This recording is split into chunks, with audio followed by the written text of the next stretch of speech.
Frankfurt resmi menobatkan Ousmane Dembélé sebagai pemenang Ballon d'Or 2025. Bintang Paris Saint-Germain ini layak mendapatkan penghargaan tersebut mengingat performanya di musim lalu berhasil menyihir semua penggemar sepak bola. Kesabaran Dembélé kini membuahkan hasil manis setelah di klub sebelumnya dianggap pemain gagal yang minim kontribusi. Cetak Gol coba merangkum perjalanan singkat Ousmane Dembélé meraih Ballon d'Or sebagai berikut.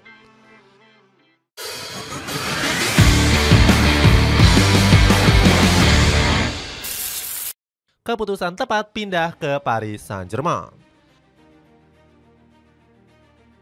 Ousmane Dembélé mendapatkan perlakuan kurang baik saat masih berseragam Barcelona. Pemain asal Prancis ini selalu dicaci maki karena nggak kunjung memberikan kontribusi. Kesabaran publik Camp Nou benar-benar habis mengingat Dembélé dicap sebagai pemain kaki kaca. Bagaimana tidak, sang winger melewatkan 748 hari dengan diagnosis 14 cedera otot. Barcelona pun harus mengeluarkan budget 145 juta pound sterling untuk kesembuhan Dembélé. Bukannya menghargai, Le Moustique justru memutuskan pergi saat performanya meningkat. Dembélé ogah memperpanjang kontrak karena sakit hati nggak dihargai para fans. Para penggemar justru kecewa dengan keputusan sang pemain yang hanya memanfaatkan Barcelona.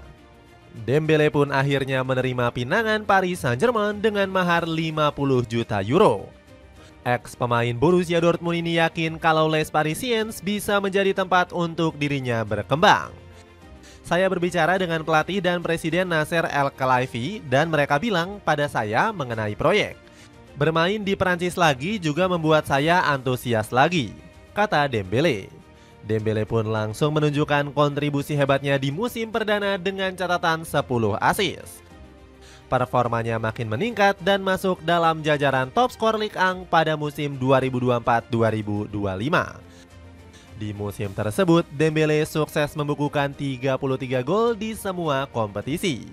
Komposisi penyerangan PSG juga semakin gacor karena ditopang dua penyerang hebat seperti Kylian Mbappé.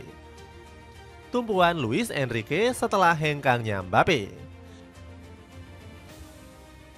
Namun sayangnya partner terbaik Dembélé yakni Mbappé memutuskan pergi ke Real Madrid.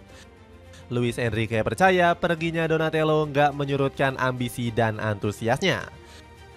Pelatih Spanyol ini bahkan berani menyebut PSG akan lebih baik tanpa adanya Mbappé. Enrique bakal memanfaatkan penyerangan yang ada termasuk mempercayai penuh Dembélé. Benar saja Dembélé pun semakin matang dan berkembang di bawah asuhan Enrique. Puncaknya adalah saat sang pemain membawa PSG memenangkan banyak gelar di musim ini. Mulai dari Liga Champions, Coupe de France, Super Cup, Prancis Super Cup sampai Ligue 1. Perginya Mbappé justru menjadi berkah untuk Dembélé karena berhasil menggendong PSG.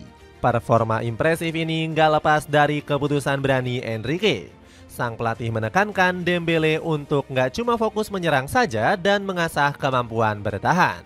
Alhasil Dembélé yang dikenal sebagai pemain malas diubah menjadi sosok yang rajin membantu pertahanan.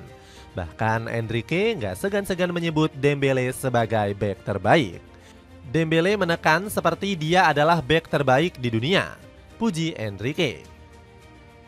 Hasil manis menangkan Ballon d'Or perdana. Puncak performa Dembélé benar-benar dihargai setelah masuk ke dalam kandidat pemenang Ballon d'Or 2024. Ex-pemain Rennes ini bahkan menempati posisi teratas sebagai pemenang favorit. Akan tetapi Dembélé mendapatkan saingan berat seperti Lamine Yamal, Rafinha hingga Jude Bellingham. Bahkan Dembélé nggak diperhitungkan karena Yamal diprediksi akan menang. Nggak disangka-sangka Dembélé berhasil mengalahkan Yamal dalam persaingannya. Frankfurt menobatkan Dembélé sebagai pemenang Ballon d'Or pada tahun 2025.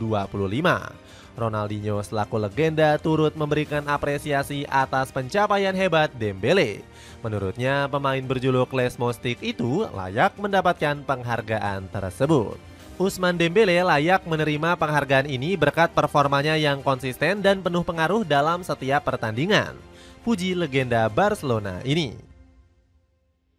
Dapatkan sepatu sneakers pria dari Le Viere dengan harga 70 ribuan aja. Cek linknya di bawah ini. Itulah ulasan perjalanan singkat Ousmane Dembele memenangkan Ballon d'Or. Bagaimana pendapatmu? Apakah keputusan Frank Football sudah sangat tepat atau justru menjadi kontroversi? Coba tulis pendapatmu di kolom komentar di bawah ini.